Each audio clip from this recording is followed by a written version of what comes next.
Operation Sindoor అనేది నిరంతరం సాగుతుందని ప్రధానమంత్రి మోదీ మరోసారి స్పష్టం చేశారు. ఇదివరకటిలాగా పాకిస్తాన్ పిచ్చి వేషాలు వేస్తే సహించే రోజులు కాదని, శత్రువు ఎక్కడున్నా వెంటాడి మరీ అంతు చూస్తామని హెచ్చరించారు. ఉత్తరప్రదేశ్లోని కాన్పూర్లో పలు అభివృద్ధి కార్యక్రమాలకు శంకుస్థాపన చేసిన మోదీ డిఫెన్స్ రంగంలో యూపీ కీలక పాత్ర పోషిస్తుందంటూ కొనియాడారు.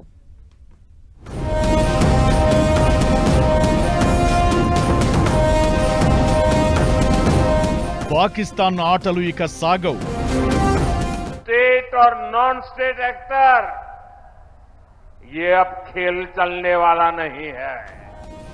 शत्रुवु एक्कडुन्ना वदिलेदि लेदु.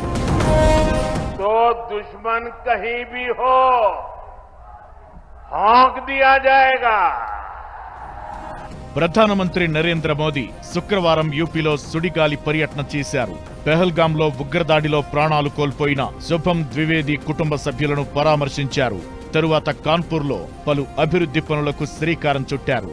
ఈ సందర్భంగా ఆయన ఆపరేషన్ సింధూర్ అనేది ఆగిపోలేదని స్పష్టం చేశారు. పాకిస్తాన్ ఉడత ఊపులు, అణుబాంబుల బెదిరింపులు మన దగ్గర పనిచేయవని తేల్చేశారు. ऑपरेशन सिंदूर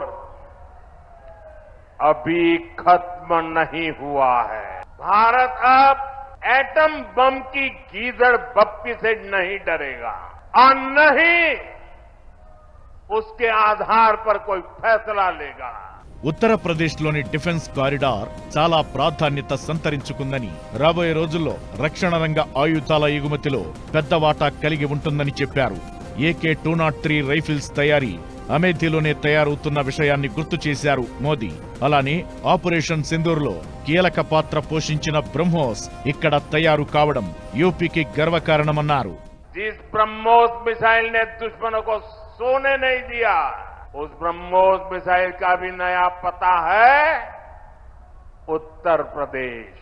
भविष्य में कानपुर और यूपी भारत को डिफेंस का बड़ा एक्सपोर्टर बनाने में सबसे आगे रहेंगे. కాన్పూర్లో ఏర్పాటైన బహిరంగ సభలో స్థానికులు ప్రధాని ప్రసంగం వినేందుకు ఉత్సాహం ప్రదర్శించగా, కొందరు చిన్నారులు, యువకులు వేసిన పెయింటింగ్ ఆయన్ని ఆకట్టుకున్నాయి. పెయింటింగ్స్ వెనుక వారి అడ్రస్ రాస్తే తాను తిరుగులేక రాస్తానంటూ చెప్పారు. దానికోసం NSG కమాండోలను వారి దగ్గరకు పంపారు. एक बच्ची शायद यहाँ कोई पेंटिंग बना करके जरा SPG के लोग उसे ले ले. आप अपना आता पता उस पर लिख देना, मैं चिट्ठी भेजूंगा. ఈ సభ నుంచే ప్రధాని 47,600 కోట్ల అభివృద్ధి పనులకు శంకుస్థాపన చేయగా, పలు సోషల్ వెల్ఫేర్ స్కీమ్ తాలూకు చెక్కులను కూడా స్థానికులకు పంపిణీ చేశారు.